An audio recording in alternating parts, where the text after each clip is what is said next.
Hello, friends. Welcome back to the class. So, we were discussing the conditions that are required for an agreement to become a contract. If you remember, this was the topic of our discussion in the last few classes. And all of us know very well that an agreement and a contract are two different things. Only when certain conditions are fulfilled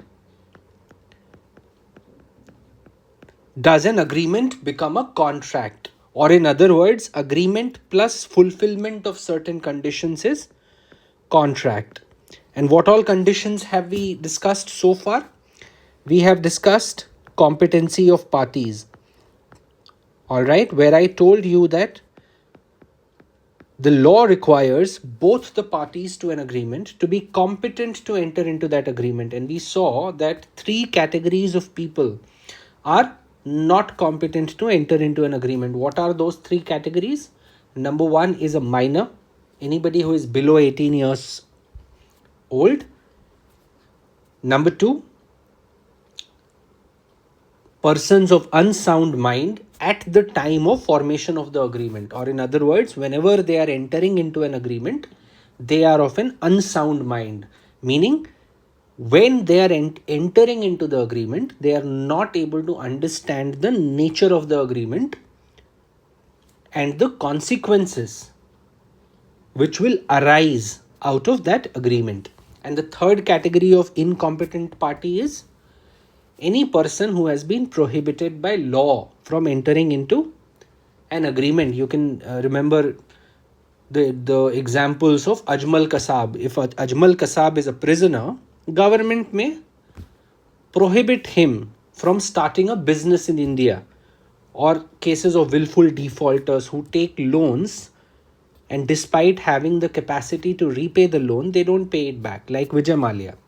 So government may not allow these kinds of people to enter into agreements in India. Okay. So, and second condition is free consent, which means that both the parties to an agreement should enter into the agreement out of their own free will. Okay, nobody should force them to enter into an agreement. And we saw that consent is free when 5 conditions are met, correct? What are those 5 conditions? Those 5 conditions are: number 1, coercion, undue influence, fraud, misrepresentation, and mistake. In order for consent to be free, none of these 5 should exist. Okay, so consent which is free from all these 5 elements is free consent. And we have discussed coercion and undue influence, correct? Today we are going to discuss fraud. And fraud is one of the most commonly asked concepts from law of contracts as far as CLAT or ALET or any other law exam is concerned. So the question is, what is fraud? For the purpose of Indian Contract Act, what is fraud? Fraud means cheating someone. Okay? We also keep using the term fraud in our day-to-day life, saying he is a fraudster or he defrauded me, etc. So fraud means to cheat. But there is one important term that you will need to focus on and remember, which is cheating someone intentionally. Okay? What does it mean? It means that when you are cheating somebody, you are doing it with an intention to cheat. Okay, let me give you an example. I have a BMW car, okay? But that car is not original BMW. I have a duplicate BMW car. I know it is a duplicate car, but you don't know that. And you like my BMW. Therefore, I decide to take advantage. And I tell you, okay, you like my car, will you buy my car at rupees 20 lakhs? You say, absolutely. I love this car. I will purchase it at the price that you are suggesting. And you think it's original BMW, okay? I don't tell you the fact that it is a duplicate. Have I committed fraud? The answer is yes, because I cheated you. Did I cheat you with intention? Yes, because I knew it was a duplicate. But just for a second, imagine that I have a BMW. It is a duplicate car, but I myself do not know that it is a duplicate car. So when I purchased it, I was also under the impression that this is an original BMW. Okay.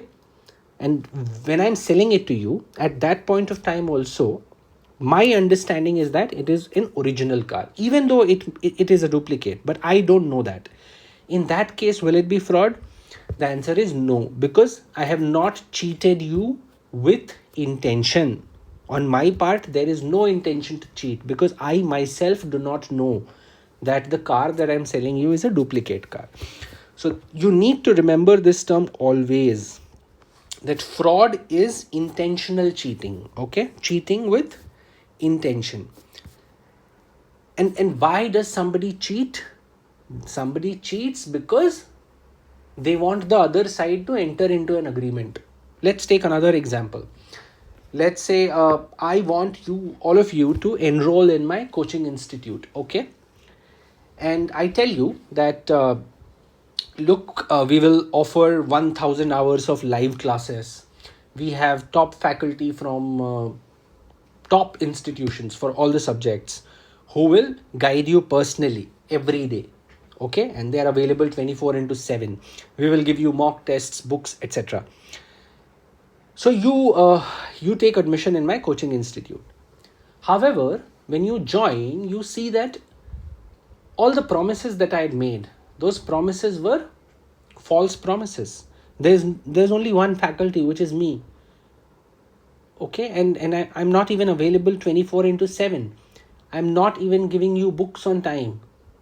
So what is it that I have committed here? I've committed fraud. And why did I commit fraud?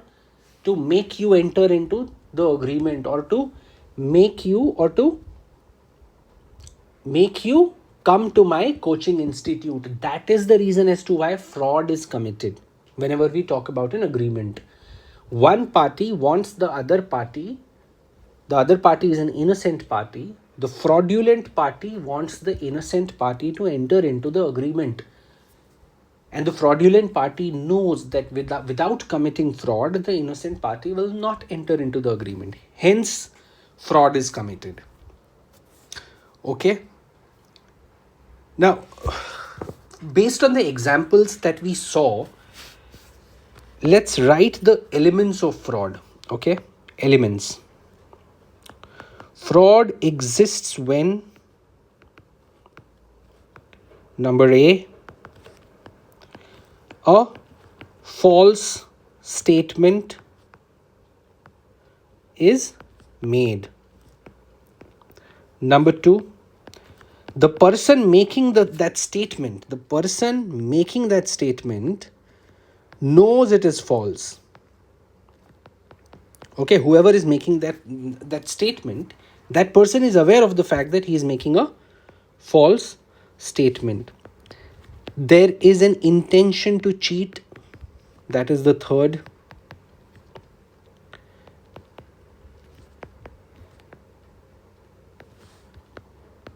And the effect is that the other person, or the innocent person,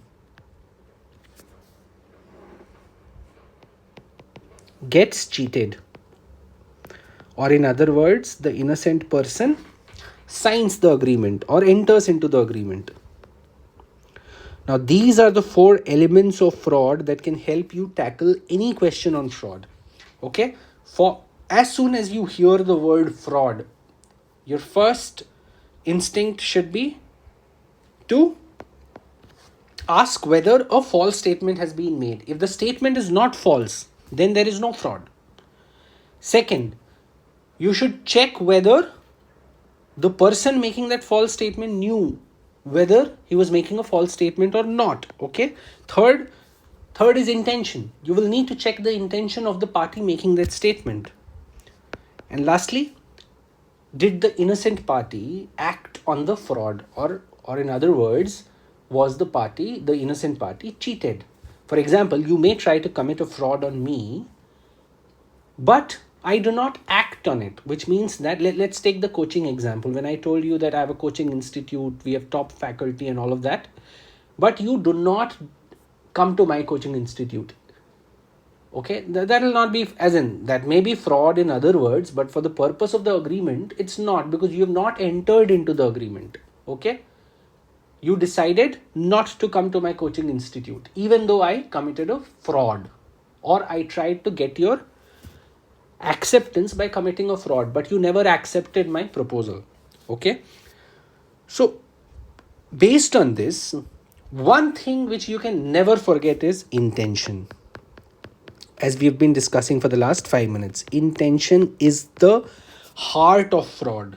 Without intention, there is no fraud. Okay, now let's look at the different ways in which fraud can occur. Ways in which fraud can occur. Okay, number one is making a false statement. One way in which fraud can occur is when one party to the agreement makes a false statement. Okay, let's take one example. You go to buy a parcel of land. Okay, so you want to buy some land in your city. Now you approach the seller, and you ask the seller that is there any dispute, or in other words, what you want to know is whether the land has a clear title. Because if there are disputes, let's say if there is any pending litigation vis-a-vis that land, then you would not want to purchase that land. Okay, you want a land which is free from all disputes, all concerns, and you have done your due diligence based on whatever you could find out. Your conclusion is that the land looks okay to buy, but you never know, there could be certain disputes which the buyer may not be aware of, and hence you ask the seller, please let me know if there is any dispute, or if there is going to be any dispute in the near future with respect to this land. Okay, and the seller knows that there is a pending court case, and the court has clearly stated or directed the seller not to transfer that land. For example, seller had taken a loan and seller did not repay the loan. Okay, so the bank ordered the seller not to transfer the property to anybody else, because that property was mortgaged to the bank. Okay, now only the bank will have rights over that property now, and not the seller. Seller does not have the right to transfer that property, but the seller does not tell you this fact. Question, is it fraud? The answer is yes, because seller knew that he was. So when you asked him, is there any concern, or is the title of the land clear, seller says yes, there's no problem, you can go ahead with the purchase of this land. What is the seller doing here? Seller is making a false statement, right? Seller has made a false statement, and he was aware of the fact that he was making a false statement, and he did it intentionally. Therefore it is fraud, because you as a buyer believed him. Okay, and you purchased that land, which legally you could not have, and only the seller was aware of this. Second way in which fraud can occur is active concealment. Active concealment of facts. Concealment means hiding something. Okay, you're hiding something.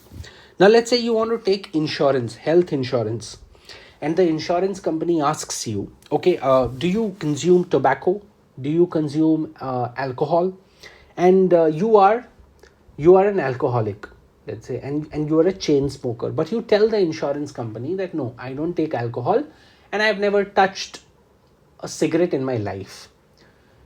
Based on your assurances, the insurance company goes ahead with the insurance. Okay. Now the question is, did you commit a fraud here? The answer is yes. How? Firstly, you made a false statement. Okay. So the question was, do you consume alcohol and do you consume tobacco, or do you consume cigarettes? Okay, this was the question from the insurance company to you. What did you do? You told the insurance company that no, I have not even touched any of these things in my life. So you made a false statement. So this is fraud by way of a false statement. However, in this scenario, the law expects you to be completely upright or be completely transparent with the insurance company, because they are offering you health insurance. So the law wants you to be totally honest and tell everything to the insurance company. Now, let's say just a couple of years ago, you had a heart attack because you consumed lots of alcohol. Was there a duty? So they never asked you about the heart attack and all. The insurance company did not ask you about the heart attack. But was there a duty on you to tell them when they asked you, do you consume alcohol? Ask yourself, was there a duty on you to tell them that, yes, I do consume alcohol. And in fact, 2 years ago, I had a heart attack because of alcohol. Was there a duty on you to speak or not? The law says yes, because you're taking insurance, and the law expects people who are taking insurance to be completely transparent and upright and tell the complete truth to the insurer, so that the insurer can decide whether they want to insure you or not. So you had a duty to tell them. You did not. So your defense cannot be, let's say tomorrow the agreement is called in question and they say that you've committed a fraud. You cannot say that I did not tell them about the heart attack because they never asked about it. You cannot say that. The law expects you to tell them when they asked you about the alcohol. Okay. Now this is called concealment. You hid something intentionally. That is what is active concealment of facts. Okay. Not telling them about your heart condition because of alcohol.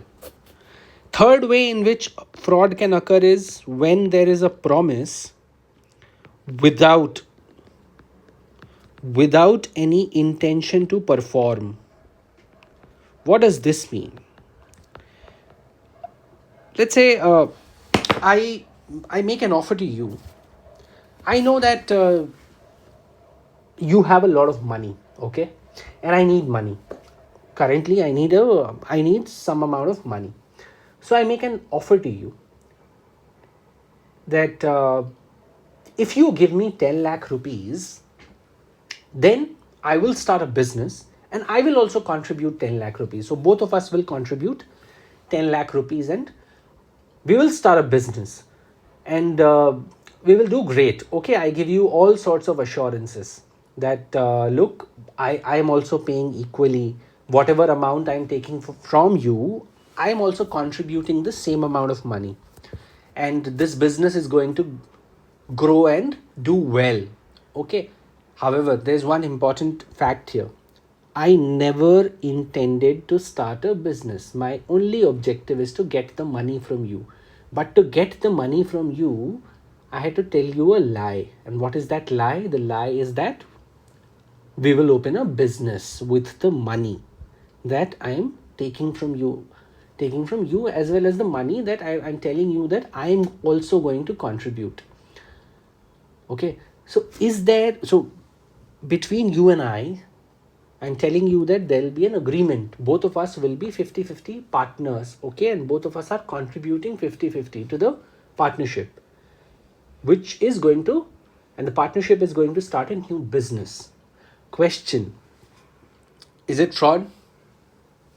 The answer would be, of course, yes, because my intention was never to start a business. I knew that. My intention is only to take the money from you. Okay. So, in this case, can you see that I am promising to do something? When I'm telling you that we will start a new business, am I promising to do something? The answer is yes. My promise is that we will start a new business. Once you give me the money, we will start a new business. Do I have any intention of performing this promise? The answer is no. And therefore, the fraud that I committed here is by way of promising without any intention to perform that promise. Okay, so now these are the three ways in which fraud normally occurs. Okay, now comes the most important part, and most important and confusing element of fraud, which is mere silence is not fraud. What does this mean? We saw one category which is active concealment of facts. Okay, there we saw that if you had a duty to speak and you did not tell the complete truth to the other party, then it is fraud. Question is, do I have a duty to speak in all scenarios? Let's understand this with the help of an example. Okay, you go to a shopping mall, you want to purchase a phone. Okay, and your budget is 1 lakh rupees. So you see that there are a lot of phones there, and you decide to purchase an iPhone. Okay, so you tell the customer executive that I would like to purchase this iPhone, and you ask the customer executive, is there anything else that I can check? The customer executive does not say anything. Okay, he keeps silent. So you are basically asking if there is any other phone that I can check, or is there any other phone that is better than the one that I selected? Customer executive just keeps silent. He does not say anything. Okay, he just smiles, which makes you feel that your choice, which is the iPhone, is the best phone in the price range of 1 lakh rupees. Now when you come back to your house, okay, and you show your phone to your friend, let's say who is a mobile lover, he tells you that, bro, you did not know Samsung has launched an excellent phone which has almost twice the number of features, and in fact the features are also better as compared to the phone that you just purchased. And you know that Samsung phone is available at only 50,000 rupees. Now you get really angry. You go back to the mall and you see that the newly launched Samsung phone is kept just next to that iPhone. And the customer executive there, his job is to help people select the relevant phones, okay, as you would see in a normal shop. So you go and ask him angrily, you are in complete anger. Okay, you ask him, why did you not tell me that Samsung phone has a lot of features and it is available at only rupees 50,000? The customer executive tells you, sorry sir, it was your decision to purchase an iPhone. Okay, and you will have to live with your decision. You cannot shout at me. So you tell the shopkeeper, the customer executive, I'm going to sue you for fraud because you cheated me. I paid you 50,000 rupees extra for a phone which has half the number of features as the one that is available at 50,000 rupees. Question, is it fraud?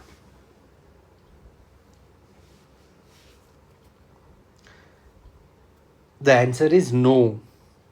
And why not?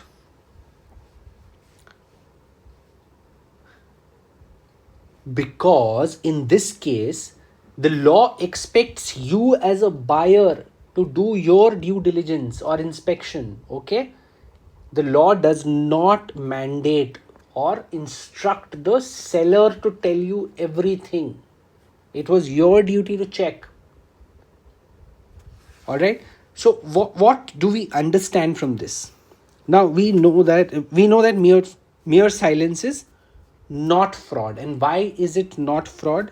And when is it not a fraud? When is mere silence not a fraud? The answer is, if a person could have discovered the truth by ordinary diligence or inspection,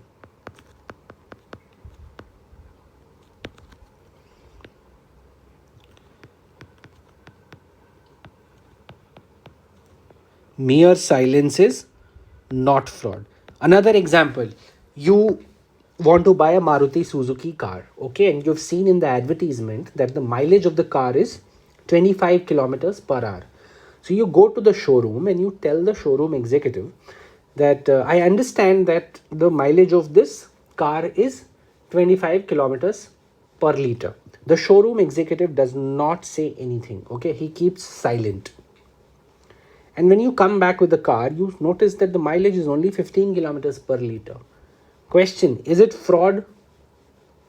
The answer would be no, because you could have checked, right? You could have done your own homework. You could have done your diligence. You could have found out this fact from other people who have Maruti Suzuki car. You cannot hold the showroom executive responsible. So in these scenarios, whenever the buyer can discover the truth, okay, by ordinary diligence. What is the meaning of ordinary diligence? The law does not expect you as a buyer to go to great lengths to discover the truth, okay. Whatever a reasonable man, if a reasonable man in your situation as a buyer could discover the truth, okay, by ordinary efforts, then mere silence will not amount to fraud. A follow-up question would be, then when is mere silence a fraud?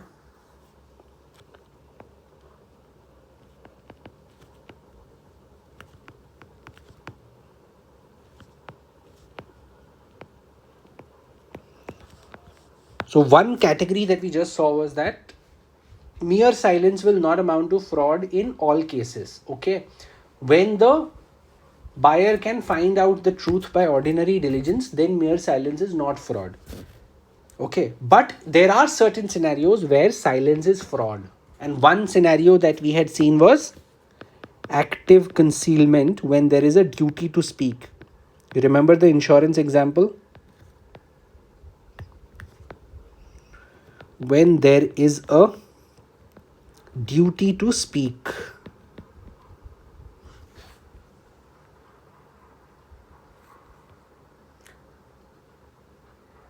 how will you know whether there is a duty to speak or not, okay. Now in some relationships, law expects honesty. Example, doctor and patient. Let's say you go to a doctor, you play football and you suffer an injury. You go to a doctor and you tell him to do a surgery, okay. You tell him that I've usually seen people who get injured like this, they have to go through a surgery. The doctor knows that if he does surgery on you, he will earn a good amount of fees. But the doctor is aware of the fact that surgery is not required. You can be treated by medication itself. However, when the doctor notices that you are willing to undergo surgery, the doctor decides not to tell you this, that medication is sufficient. The doctor does not tell you that. Question, in this case, whether silence by the doctor amounts to fraud? The answer would be yes, because the doctor had a duty to tell you. Okay, like insurance, where we saw that the person taking insurance has an obligation to tell the insurer the complete truth. Similarly, in this case, the doctor had an obligation to tell you that medication is sufficient. Why do you want to go for surgery? Another relationship is lawyer and client.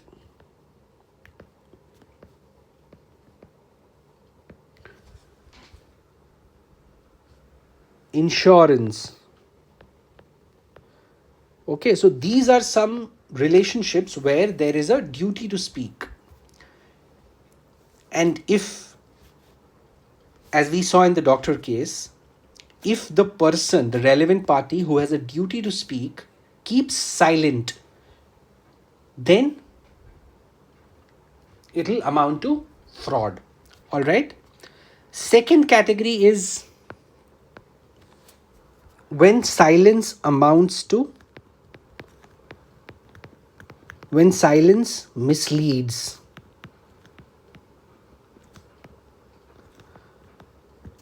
The other person. Now let's take the flat example only.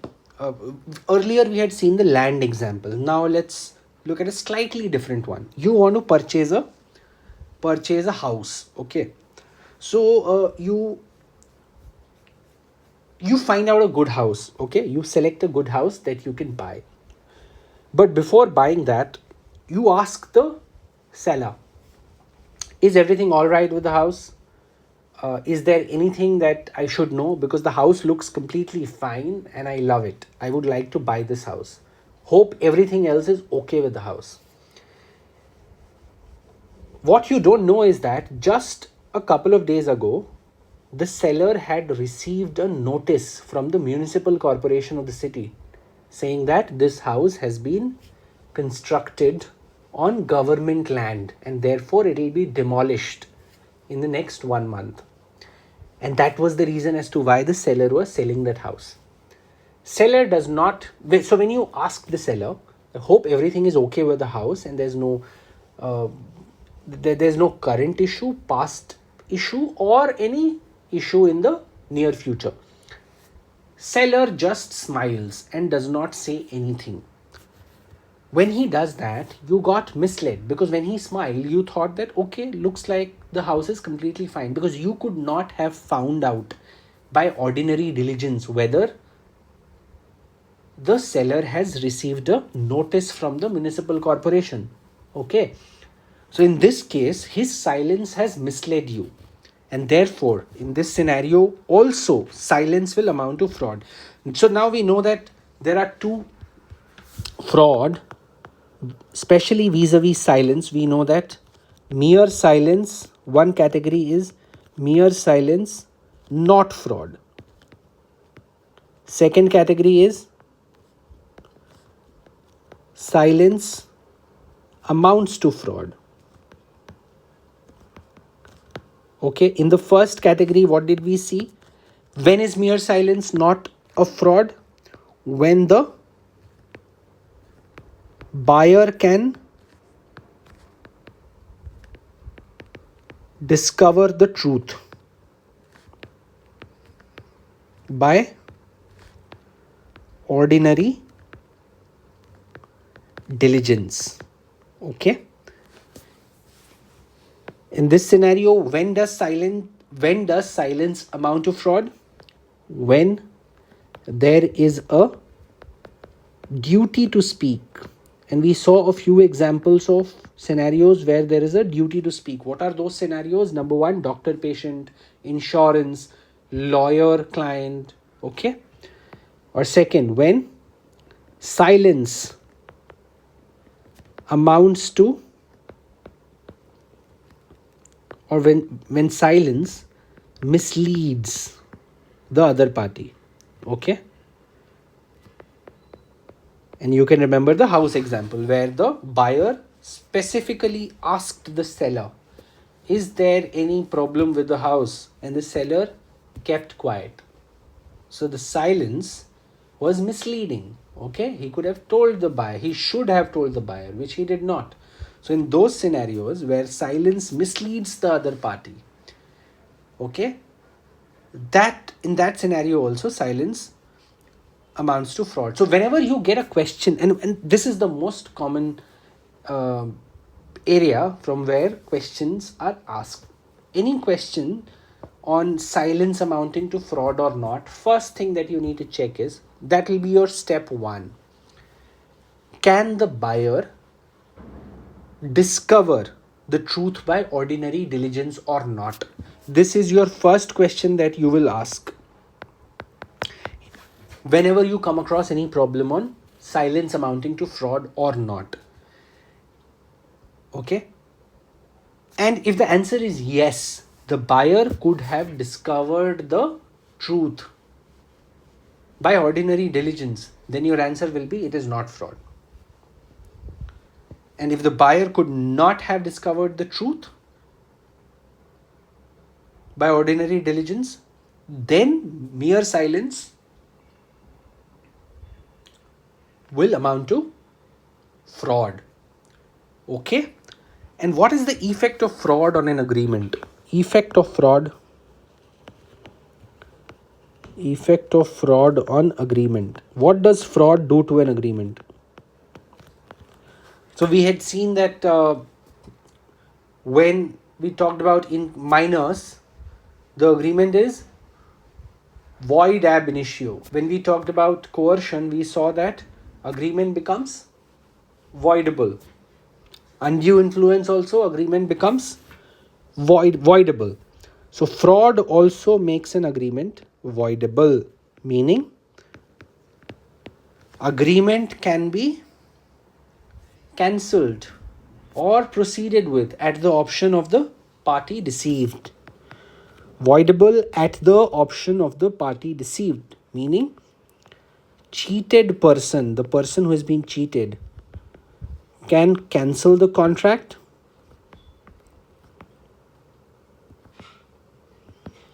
or continue with it. So the option, the choice is his. Okay? So remember, fraud is all about dishonesty with intention to deceive. And understanding when silence is fraud and when it is not is the key to scoring in CLAT or any other law exam. In the next class, we will look at the next element of reconsent, which is misrepresentation. Misrepresentation looks similar to fraud, but it is a different category, and that is what we are going to study in the next class. All right? Okay then, thank you so much.